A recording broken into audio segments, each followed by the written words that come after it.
Hey all, this is Tom. Welcome to another HellfireComms Patreon Q&A.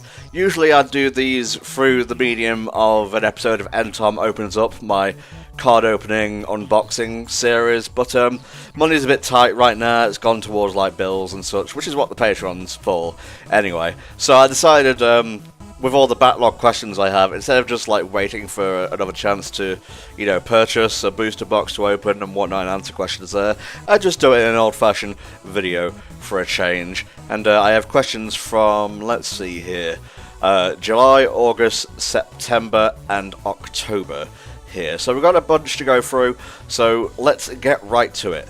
Starting with July 2020's batch.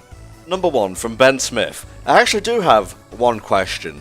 You fucking hype for the Super Nintendo fun? Can you tell how old this question is? Jesus Christ. I'm excited because I don't have anything to actively save for. I'll be going into it with money and I'll get paid in the middle of it, so I'll actually be able to donate. Well, first of all, thank you, Ben. The Super Nintendo fun went extremely well. We basically doubled our goal of $4,000 or so. I think we ended up with just over 9,000 in the end, which was amazing. So thank you, Ben, for helping to contribute to that. Thank you, everyone, for helping to contribute to that. And we can't wait for the Adaptathon next year, where we play adaptations of movies, books, etc. And it's going to be a fun time, so look forward to that. Ronald D. Rankin asks, what were some of your favourite game reveals of this summer? I'm gonna go really basic for this one. Kingdom Hearts Memory of Melody, or Melody and Memory. I always get that title mixed up. It's because it goes M-O-M, it could be either way. Also, the Doom Eternal DLC was pretty lit. I enjoyed that a lot. Thank you, Ronald, for your question. Cruel12 asks, will you be getting the Banjo-Kazooie amiibo day 1 or hour 1? Hopefully minute 1, providing scalper fucks don't grab them all right as they go live, you know what I'm saying? But yeah, I'm very happy with how the amiibo looks. I would have put a shiny texture on the Jiggy stand, but otherwise, it looks great and I definitely want it. It would be nice to actually have some proper Banjo-Kazooie merch just sitting alongside all my other Smash Bros. Amiibo, Thank you, Cruel. This one's from Shadow Reaper. Tell us about a charity that is near and dear to your heart. Well, as you may know, a few years ago we worked for the charity Mind, which is UK-based, if I recall correctly. They're a mental health charity, and since I have clinical depression, stuff like that is very near and dear to my heart, or my brain, I guess, if you want to get pedantic. So working for them really felt proper. Child's Play is something near and dear to us as well, because obviously it's about games first and foremost, providing children stuck in hospital with toys and games to help ease their stay. But Mind is personal for me specifically, so yeah, that was definitely a good charity to work with. I wouldn't mind working with them again in future. It's just that we usually go with Child's Play for ease of use when it comes to setting up donation widgets and whatnot, and providing them with the funds without us having to touch them, So thank you, Shadow, for your question.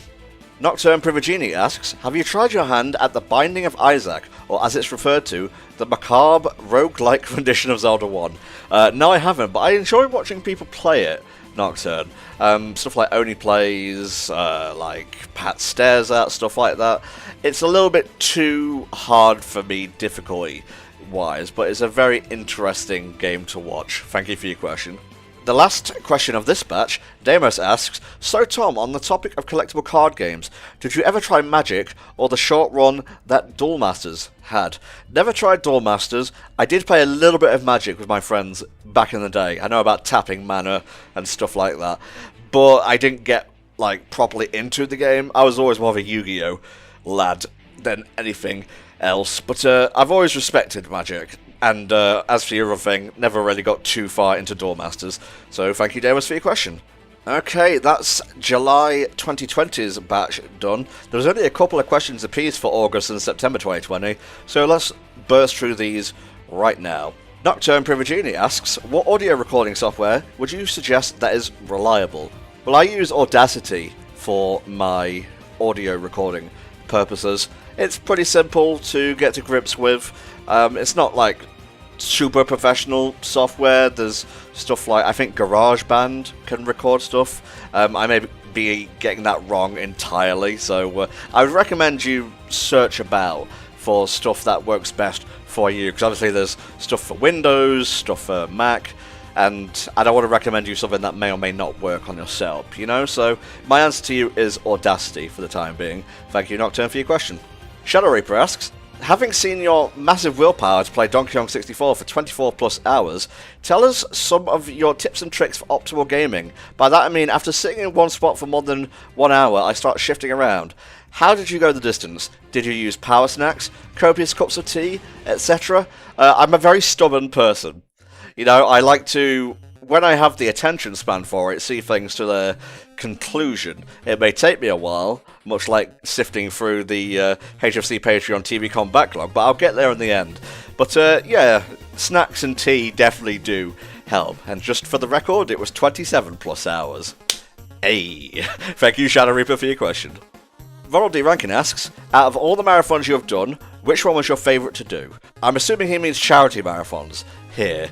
But if I didn't have to choose charity marathons, I would say the second Disney-thon, definitely. That was a big triumph for me, so to speak. Actually, the first two Disney-thons, just because of all the factors involved, getting people together and, you know, syncing up movies and editing the commentaries and so on. It was a big project, and I'm really glad I was able to get it done. The third one was done with Richie and me specifically, just out of convenience. So if we ever do a fourth Disney-thon, I would love to get a wider variety of commentators in there, just so it's like the good old days. In terms of, you know, charity marathons, it's definitely going to be the Super Nintendo-thon. Went pretty much smoothly all the way through with only a couple of hiccups here and there, and I think everyone had a good time, so that was gratifying more than anything. Thank you, Ronald, for your question. Last one from this batch, Shadow Reaper again. What are your favourite and least favourite pizza toppings? Most favourite, pepperoni, because I'm boring. Least favourite, I don't know, probably Hawaiian or mushroom. I've never been a fan of the texture of mushroom, so what can I tell you? Sorry, mushroom fans, I know I'm Entom64, but I'm not fucking Mario, alright? Thank you, Shadow, for your question. And that's August and September done, so what does October 2020 have for us? Ronald D. Rankin asks, if we get a Zelda 3D collection, what 3 Zelda games would you like to have on it?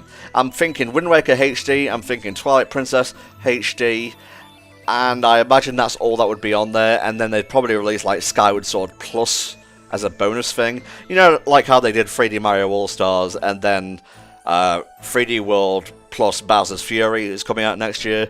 It would be something like that. But knowing our luck, it's probably going to be Ocarina of Time, Majora's Mask, and maybe Wind Waker, if we're good enough boys and girls to deserve it, you know? That's how Nintendo works.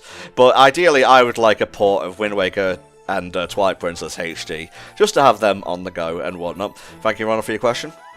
Cruel12 asks, Tom, who are your favourite VTubers? I don't actually follow any VTubers, nor do I really watch them. Not because I have anything against them, per se. I'm just more a, I guess, insular kind of guy.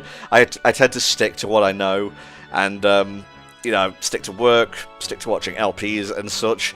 It's not that I have any, you know, problem with the VTuber concept and execution. It's just that I guess I'm a bit conservative in this regard, you know? So thank you, Cruel, for your question. Shadow Reaper asks, are you excited for Shin Megami Tensei 5 coming to the Switch? The trailer looked pretty rad. I actually have no interest in SMT at all, really, as a series, but I'm very glad for the fans that are reassured now that 5 is definitely still coming out. And yeah, I will agree, the trailer did look pretty interesting and whatnot. For me, I'm actually looking forward to Persona 5 Scramble, you know, the Muso, because I've heard nothing but good things about it, but for some reason Atlas does not want to announce localization. Who knows how those fuckers work. But anyway, thank you, Shadow Reaper, for your question. And the last one out of this batch and the last one of this Q&A video, what's the recording software that you use to make videos? Well, I have an AverMedia Live Gamer Portable, and the software for that is called Rec Central. That's the kind of stuff I use. I would like to upgrade to an Elgato HD60S Plus, or whatever it's called, down the line, but for now, this sort of stuff is doing me just fine. And I use Sony Vegas Pro 13? It's either 11 or 13 to edit my videos, and that's how you get them all on YouTube and whatnot.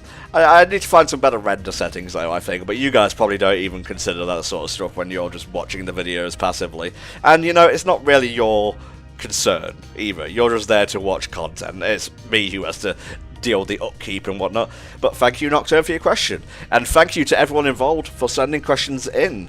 I hope these answers have met with your satisfaction, and if you want to help support HFC, please click the link in the video description, head on over to Patreon and pledge a certain amount a month. We have some goals, specifically in movie commentary marathons like Harry Potter and Star Wars, etc., that we'd love to bring to you guys, but I need to dedicate a lot of time to those, so helping to meet those monetary goals will allow me to take time off from doing other such things like Let's Plays and whatnot to focus on these bigger goals. So help us get to those and you'll get a load of content for your book. Thanks for listening, guys. See you next time for another Q&A sesh, hopefully in an episode of End Time Opens Up. Bye bye.